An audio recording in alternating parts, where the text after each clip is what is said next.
The goal is really to get the students kind of asking the questions of what happened and then having the skills to go through and find those answers themselves.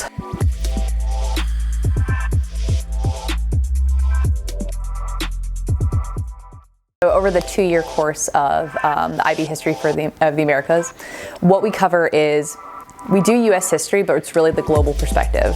We always start with the do now, and the do now is either to review information that we've covered in the past, kind of access that prior knowledge and see what students have already covered, or really kind of set up so what are we thinking about this? Then we have a conversation about that, kind of really get the students involved in dialogue, and then usually it splits into group work. I really value student collaboration and communication, and really trying to set up an environment where that happens easily and really sets up a place where the students can kind of push each other. So a unit for us, we'll have a topic. Topic will either be talking about like industrialization, imperialism, just kind of these big broad ideas. And then we will go through and actually check out like what does that look like here, here, and here? How does that relate to what's happening in our world today? How did that cause maybe what's happening in our world today?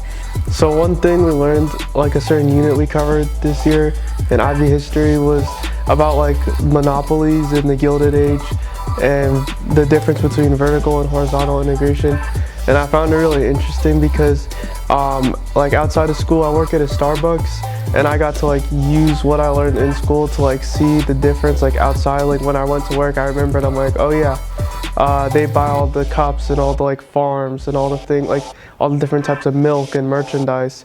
And I just found it really interesting because I was like, well, something I learned in class, like an example they used, I like can relate to outside of my life, and I find correlation between it.